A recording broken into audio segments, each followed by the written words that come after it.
र यस्ता गलत भ्रामक चरित्र हत्या हुने, व्यक्तिगत लान्छना लगाउने, मिसइन्फर्मेसन, डिसइन्फर्मेसन र हेट स्पिचलाई परिभाषित गर्छ। प्रहरीका, नेपाली सेनाका साइबर स्पेशलिस्टहरू पनि हामीले राखेका छौँ।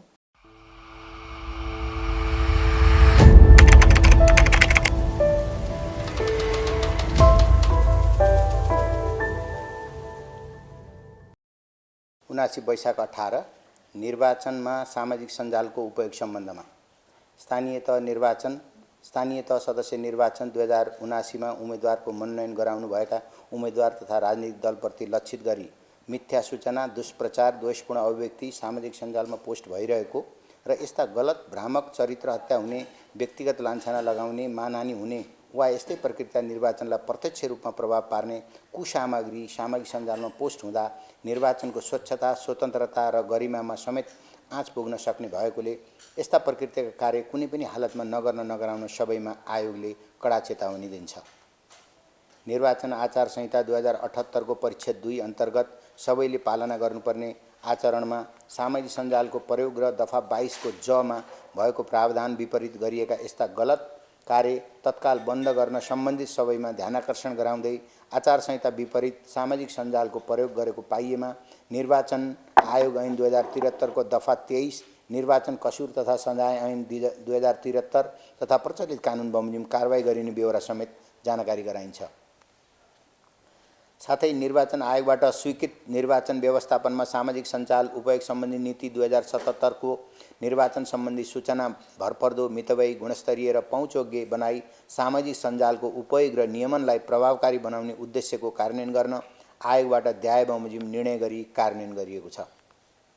निर्वाचन व्यवस्थापन प्रयोजनका लागि निर्वाचन अवधिमा हुने मिथ्या सूचना, दुष्प्रचार र द्वेषपूर्ण अभिव्यक्तिलाई अध्याय बमोजिम परिभाषित गरी उक्त प्रावधानको उल्लङ्घन भएको पाइएमा निर्वाचन आयोग ऐन 2073 को दफा 23 बमोजिम कारबाही गरिने।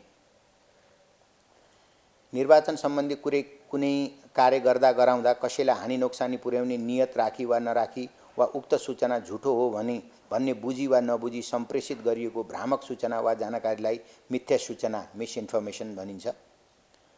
निर्वाचन सम्बन्धी रिपोर्टिङमा भएका सामान्य गल्तीहरू बाहेक आफूलाई लाभ र अरू कसैलाई हानि नोक्सानी पुर्याउने र आम मानिसलाई छक्काउने बदनियतका साथ जानी गलत वा भ्रामक सूचना सम्प्रेषण गर्ने कार्यलाई दुष्प्रचार, डिसइन्फर्मेसन भनिन्छ।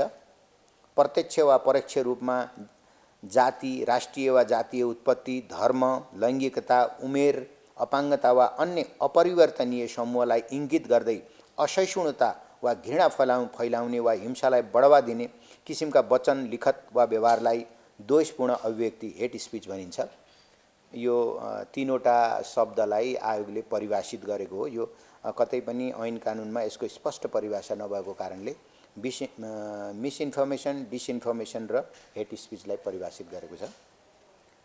त्यस्तै स्थानीय तह सदस्य निर्वाचन 2079 लाई प्रभावित पार्ने गरी सीमावर्ती क्षेत्रमा रहेका छिमेकी देशका प्रसारण माध्यमबाट निर्वाचनलाई नकारात्मक प्रभाव पार्ने कुनै पनि सामग्रीको प्रसारण गर्न वा कुनै उम्मेदवार वा राजनीतिक दलको पक्ष वा विपक्षमा कुनै समाचार, टिप्पणी, विचार वा यस्तै प्रकृतिको सामग्री प्रसारण गर्न वा राजनीतिक विज्ञापन हुन नदिन छिमेकी देशको सरकारलाई अनुरोध गरी पठाउन नेपाल सरकार परराष्ट्र मन्त्रालयलाई निर्देशन दिएको छ।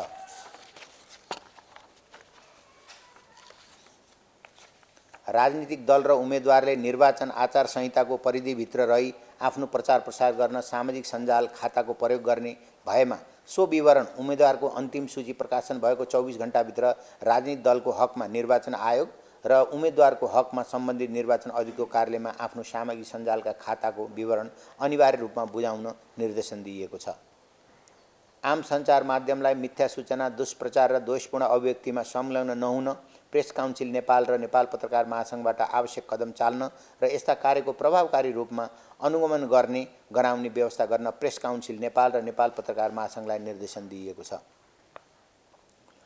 निर्वाचन आयोगले जारी गरेको निर्वाचन व्यवस्थापनमा सामाजिक सञ्जालको उपयोग सम्बन्धी नीति 2077 तथा निर्वाचन आचार संहिता 2078 बमोजिम सामाजिक सञ्जालको नियमनलाई प्रभावकारी बनाउने सन्दर्भमा फेसबुक, ट्विटर, टिकटक, भाइबर र गुगलका कार्यालयसँग सम्पर्क स्थापना र सहकार्यका लागि सामाजिक सञ्जालका तत्त कम्पनीका कार्यालयहरूसँग सम्पर्क गर्ने प्रयास गरिएको छ।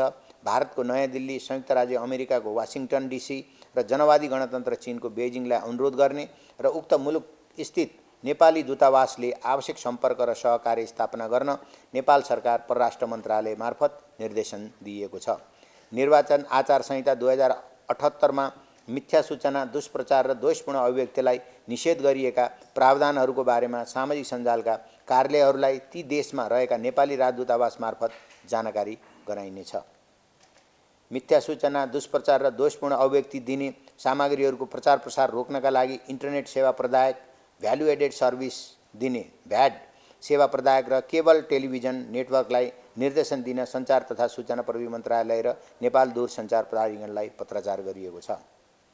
यसअनुसार मिथ्या सूचना, दुष्प्रचार र द्वेषपूर्ण अभिव्यक्ति सम्बन्धी निर्वाचन आचार संहिताको उल्लङ्घन गरिएको पाइएमा वा सो सम्बन्धी कुनै जानकारी प्राप्त भएमा मौखिक, लिखित, सामाजिक सञ्जाल, विद्युतीय माध्यम वा अन्य कुनै तरिका वा आयोगको टोल फ्री नम्बर 1102 मा उजुरी दिन आयोग आग्रह गर्दै स्थानीय तह सदस्य निर्वाचन 2079 स्वच्छ, स्वतन्त्र, निष्पक्ष, विश्वसनीय वातावरण सम्पन्न गर्न निर्वाचन व्यवस्थापन सामाजिक सञ्जालको उपयोग सम्बन्धी नीति 2077, निर्वाचन आचार संहिता 2078 र आयोगले गरेका निर्णयअनुसार आफ्नो क्षेत्रबाट कार्यान्वयन तथा परिपालनको निम्ति आयोग राजनीतिक दल, उम्मेदवार, सामाजिक सञ्जाल प्रयोगकर्ता, आम सञ्चार माध्यम, नागरिक समाज तथा सम्बन्धित सरोकारवाला सबैमा निर्देश गर्दछ। अहिले भक्तपुर जिल्लाका 4वटा पालिकाहरूको छपाई कार्य सुरु भइसकेको छ। उम्मेदवारी घोषणा भइसकेपछि मतपत्र छाप्नुको उद्देश्य नै त्यही हो। उम्मेदवार छैनन्, स्वतन्त्रको सङ्ख्या कति छ त्यसका आधारमा निर्वाचन चिन्ह तय हुने हुँदा उम्मेदवार नभएको दलको निर्वाचन चिन्ह रहन्न। तर अब कुनै एउटा पनि वडाको कुनै एउटा पनि सदस्यमा सम्बन्धित दलले उम्मेदवारी उठाएको अवस्थामा त त्यो लहरको चिन्ह पुरै रहने अवस्था रह्यो। जस्तो अब प्रमुखमा दिएको छैन, उपप्रमुखमा दिएको छैन, वडा अध्यक्षमा दिएको छैन, तर कुनै एउटा वडाको कुनै एउटा सदस्यमा दियो भने त्यो दलको निर्वाचन चिन्ह लहर किनभने लहर त पुरै एउटा सातवटा निर्वाचन चिन्ह हुन्छ एउटा लहरमा। आयोग सामाजिक सञ्जालबाट हुने मिसइन्फर्मेसन, डिसइन्फर्मेसन र हेट स्पिचको बारेमा चिन्तित छ। यो कुरा यो अहिलेको विज्ञप्तिबाट पनि देखिन्छ। तर अब यो अत्यन्तै चुनौतीपूर्ण कुरा पनि रहेछ हैन। अब त्यसो भए हुनाले आयोगले एउटा कार्यदल पनि बनाएको छ र त्यसमा नेपाल प्रहरीका, नेपाली सेनाका साइबर स्पेशलिस्टहरू पनि हामीले राखेका छौँ र अब ती कुराहरू, ती गतिविधिहरूलाई नियन्त्रण गर्नका लागि अब त्यो विज्ञ टोलीले, अब यो विषय फेरि मेरो ज्ञानभन्दा बाहिरको विषय हो, मैले चाहिँ नि ठ्याक्कै यस्तो गरिन्छ यस्तो हुन्छ होला भन्न त सक्दिनँ। तर समग्रमा भन्दा के हो भने आयोगले यसलाई कसरी नियन्त्रण गर्न सकिन्छ भन्ने कुरामा अत्यन्तै चिन्तित र हरेक खालका विज्ञहरू हैन, हामीसँग त्यो हेट स्पिचको अब डिसइन्फर्मेसन, मिसइन्फर्मेसनको का स्पेशलिस्ट पनि राखेका छौँ हामीले र त्यसपछि यता आइटी स्पेशलिस्टहरू पनि राखेका छौँ। यसका आधारमा अब यहाँ अघि विज्ञप्तिमा भने जस्तै हामीले ती सम्बन्धित सामाजिक सञ्जाल कम्पनीहरूसँग पनि सम्पर्क स्थापित गरेर अथवा उहाँहरूका कार्यालयहरू त यहाँ छैनन्, ती कार्यालयहरू पनि सकिन्छ भने यही मौकामा खोल्नलाई परराष्ट्र मन्त्रालय मार्फत अनुरोध गर्ने र तिनीहरूसँग सम्पर्क स्थापित गरेर यी कुराहरूलाई कसरी नियन्त्रण गर्न सकिन्छ, बेस्ट प्र्याक्टिसहरू के छन्, त्यसका आधारमा आयोगले अब यसको लागि अत्यन्तै होमवर्क गरिराखेको छ हैन। अब तर चुनौतीपूर्ण छ, यसमा कुनै दुई मत छैन, यसमा अनेस्टली भन्न सकिन्छ, कुनै लुकाउनु पर्ने कुरा छैन। अब यहाँबाट बेलायतमा बसेर, अमेरिकामा बसेर अब एकाउन्ट चलाउने हैन, त्यहाँबाट हेट स्पिचहरू राख्ने कुराहरू हामीले देखिराखेका छौँ। इभन अब इलेक्सन कमिसन नेपाल भनेर फेक आइडीमा समेत पेजहरू खोलिराखेका छन्, हामी त्यसलाई पनि ट्र्याक गरिरहेका छौँ।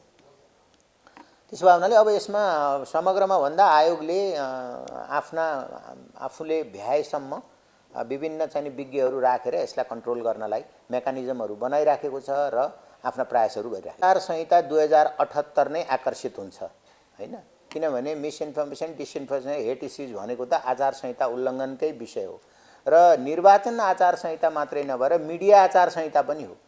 त्यसो भए उनीहरूले तत्त मिडियाको कतिपय मिडिया हाउसले आफ्नै सञ्चारकर्मीहरूको लागि आचार संहिता निर्माण गरेको अवस्था छ।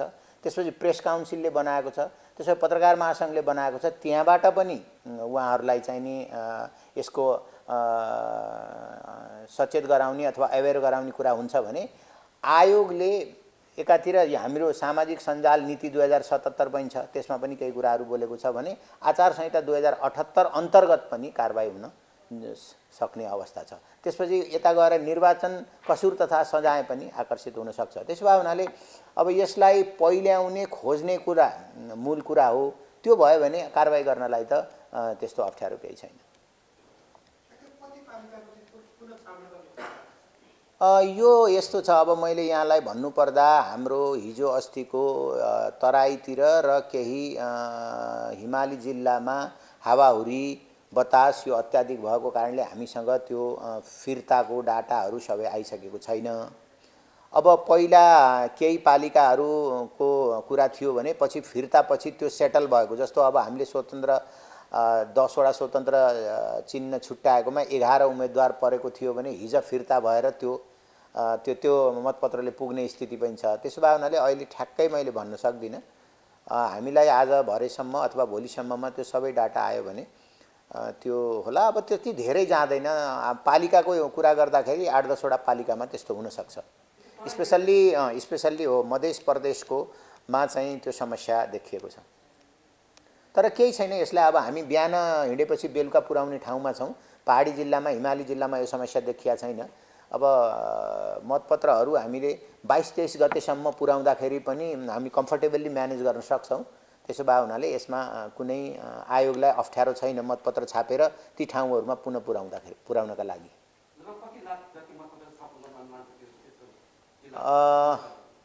त्यही त अब मैले उहाँले उठाएको प्रश्नमा जब मैले पालिका अनुमान गर्न सकिनँ, त्यो पालिकाका आधारमा मत सङ्ख्या अनुमान गर्ने हो, मत सङ्ख्या भन्न सक्ने अवस्था रहेन। त्यो यो बढीमा 5-7 लाख मतपत्रको हुनसक्छ। यो एउटा प्रारम्भिक अनुमान मात्रै हो।